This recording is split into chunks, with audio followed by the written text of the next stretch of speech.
All right, welcome back. It's time for us to get into some other stories. We're going over to the eastern region, and in Koforidua, drivers are protesting over bad nature of roads, and it's a concern across the country, really. We're spotlighting this one this morning. Let's take a look at this report. We'll come back and get into some more conversations on this matter. The concerned residents, clad in red and black aprons, holding placards with inscriptions such as, "Dr. Baumia, we are disappointed in you after cutting short for the construction of our roads. Fix Nyamikrom roads now. We deserve better," among others, angrily chanted, "No roads, no votes."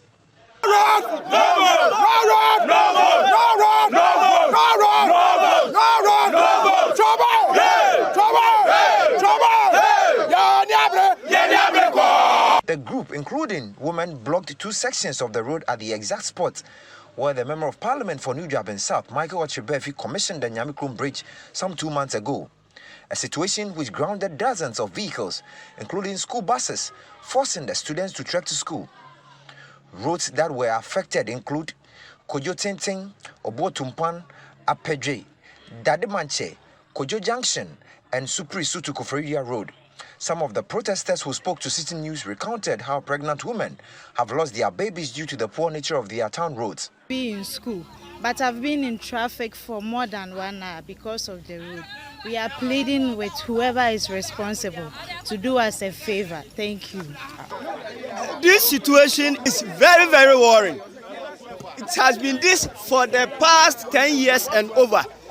NDC people came, they promised us, we never saw anything. Honorable Esibe was here for 2 terms. He never did anything concerning this road.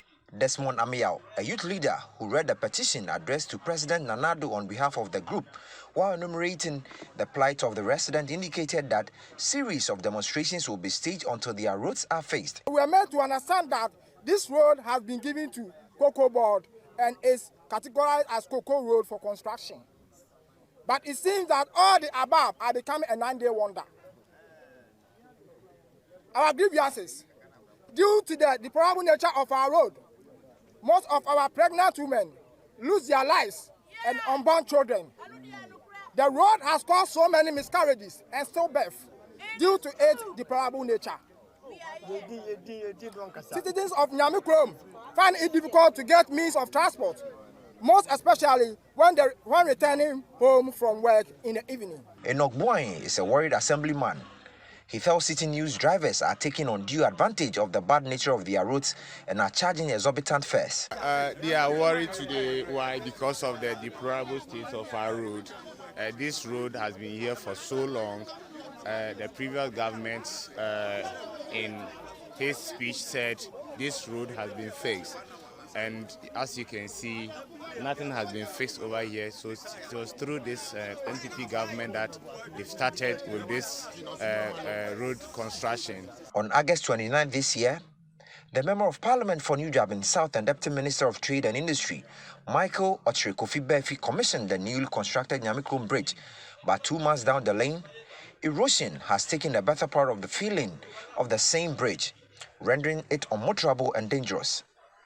Enoch Boyne, who has been lamenting the poor state of the newly constructed and commissioned bridge, says his life is being threatened by angry residents on a daily basis. To do their possible best. Since I am with them over here, honestly, I've been speaking with them, and when I speak to them, normally the rate at which they just try to harm me, it seems my life is in danger. So I'm appealing to the government to, as a matter of urgency, to do something about it, to talk to the contractor to come on site so that this road can be fixed.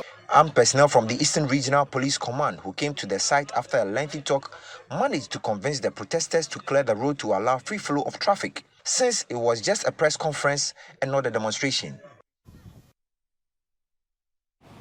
All right, so there you see very understandably upset commuters, drivers, protesting about the state and the nature of their roads. Well, the MP had a reaction to it. Let's take a look at this. No, it's very unfortunate that that incident happened in Nyamikrom yesterday. very unfortunate because the people of Nyamikrum, to me, has not been fair to the government, this government, very fair. They have not been fair at all to the government.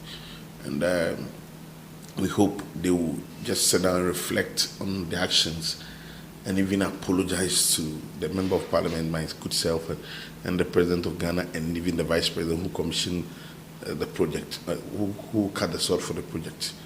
Because, you see, this Nyamikrum road has been there since the time immemorial, since I was born. They've not seen bitumen on that road before. It has never happened in the history of that community. They've never seen anything of that sort. There has been a lot of governments coming, and those governments have exited. The roads have not been constructed, bridges have not been constructed, but it took the magnanimity and the good heart of our president, His Excellency Koforidua, to give us this project. I mean, and the hard work of the Member of Parliament who fought hard, lobbied hard for this project to come. So this is not the way to pay the Member of Parliament back. I don't think it's to be fair. And what is important is that the road is still under construction. You know, it has been raining in Koforidua for the past 1-2 months, and the rains have been very, very, very heavy. You and I can testify to the fact that, I mean, the kind of rains we're experiencing in Koforidua has not been experienced before. So no contractor can go on the road in such a situation. That's how come the contractor decided to sit back a little so that the rains will come down and then you can come back and continue the road. This is a Cocoa Road project. It's not a road that funds will not be available. I mean, it's a Cocoa Road project. And so I guess they will just sit down and reflect on the actions yesterday. I'm sure they will come and apologize to us, because this is, I've never seen anything like this before. Trying to do good and people painting you bad for doing good. That's what is happening in Nyamikrum. Clearly, the people have not shown. I mean, they've not been good. They've not shown appreciation, and they've not been grateful to the government that has done this for them. Nyamikrum Road has never been constructed, and this is the first time. We are doing a lot of work on the road, and the construction is still ongoing. Now, it's not that the contractor has left site; it's still ongoing. I'm not quite sure what to make of Mr. Ochibefi's comments. Actually, no, I'm sure of what to make of it. I think that when we come into a place of privilege and authority, responsibility, we need to do a lot better than what he has just displayed. I'm holding myself back from sharing some of the disgust that I have and disdain that I have for his utterances, because he feels by his words, and you heard it, that people should apologize for being kept in this horrible state for all these years, and his premise for calling on them to apologize to himself and to the president is that Nyamikrum roads have not seen any work done on them, and now that the contract has come, people are agitating, and so they are ungrateful. You do not understand governance, because if you did, what you just said to the people of your constituency, you've disrespected your people, and you don't even realize it. You are asking them to apologize. Is that where you live? Do you ply that road every day? What does the road the road you ply to work every day, does it look like the road that they live on? Frema? You know, I feel like going to town on him on this matter, but I'm in shock, and I don't want to, you know. I'm just dumbfounded, and I am sure, and I believe that the president, the vice president, will disassociate themselves, you know, from this apology. Honestly, that I hope they do. Well, no, I think they will. Completely unacceptable. In the first place, let's just understand something. When you put yourself up to represent a group of people in the first place, nobody is forcing you to do that. Nobody begged you. Look at the struggles that you go through, that people will vote for you so you become their leader. You are not doing anybody any favors. This is not a charity you are doing for anybody. This is not your money you are spending on anybody. Look, we all are entitled to the goodies in society. The national cake that we talk about, everybody is entitled to a piece of it. Now, if you have built hospitals, if you have built schools, if you are giving us free food, if you are putting monies in our pockets, and we say our road is not bad, we need to fix it, we don't owe you an apology. We don't owe you anything. You can't call us ungrateful because the roads are bad. Look, the fact that Nyamikrom roads have never seen any bitumen does not mean that whoever is coming to fix it now is doing us a favor. You're not doing us a favor. It's not a favor. And that is why we keep changing governments, because they fail, they disappoint us. And so we vote them out, so who can do a better job will come. Now, if you come and all you can do with our protest is kind of give us a sense of arrogance, then I think that we have a problem here. Mr. Ochibefi, this is a no-no. You did not talk well. Now, I think that if anybody owes somebody an apology, you owe the people of your constituency an apology. You owe the people of Nyamikrom an apology. Don't say that the people are asking for what is due them, and so they have to apologize. Really, I don't think that you spoke, maybe for yourself, yes, but I don't think that you spoke for the vice president. I don't think that you spoke for the president. Well, he mentioned their names, so if they don't dissociate for themselves, then listen. The number one gentleman of the land, we saw his tone when he came to address the nation on Sunday. That is a mark of a leader who is kind of giving some kind of reassurance to the people. Yes, things are bad, but I am working at it. Things will be okay. That is how you talk to people who are upset. That is how you talk to people who are agitating. You don't come back and tell them that, the Nyamikrom roads have not seen anything, so you are ungrateful people. Come on, I mean, honorable. You don't talk like that. And then he says, it is very wrong. This is arrogant speaking. He says that they got a contract by the magnanimity of the president. Are you okay? Magnanimity. Are you okay? Look, honestly, I mean, like you said, the national cake is the national cake. Every part of Ghana is entitled to it. And you say the magnanimity of the president. Are you serious? Do you understand the work that we are doing in terms of running the country? We are not beggars. What do you mean? We are citizens who also deserve, you know. It is their right. Exactly. It is their right.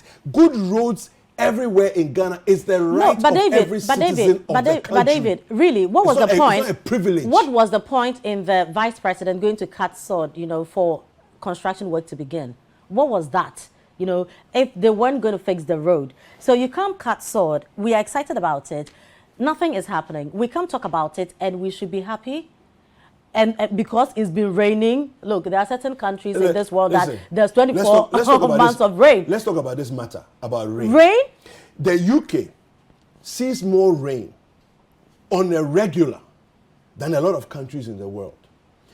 They have built every road. Every road. You go to villages, there are no potholes. Not every road is bitumen, and not every road has to be bitumen. But every road has to be built. They have built every road with the rainy conditions in Ghana that are unexpected surprise rains all the time. They have been managed to build.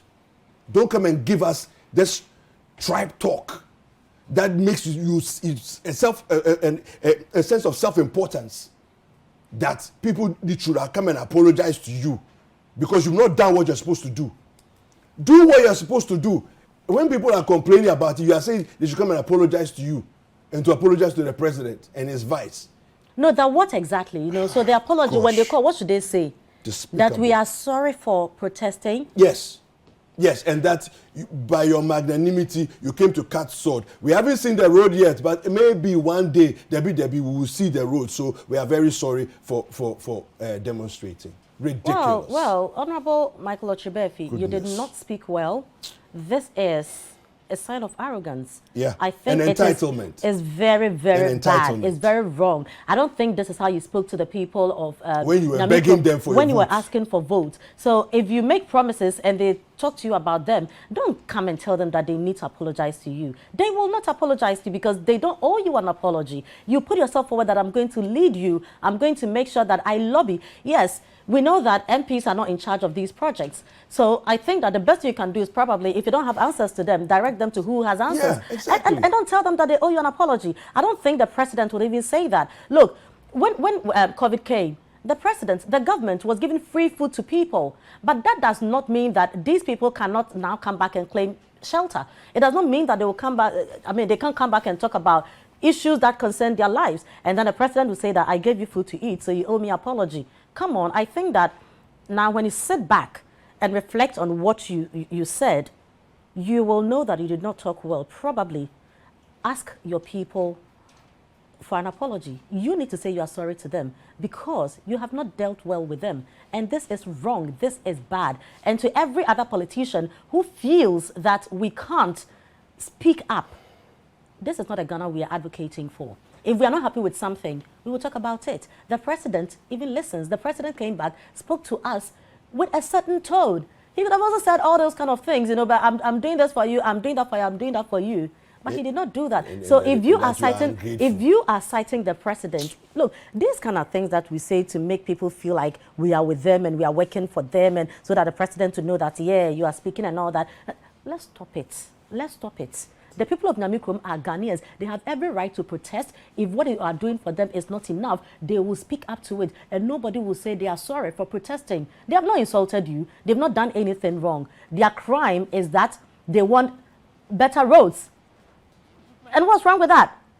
Everybody is talking about it. Yesterday, you should have heard, what's his name? Eugene Boachientri's soundbite. I even felt like, oh, look at the way Eugene is speaking so calmly. That is what you do when people are agitating, not just add insult to their injuries. What is this? All I will say to end this is that infantile fanaticism does not benefit anybody.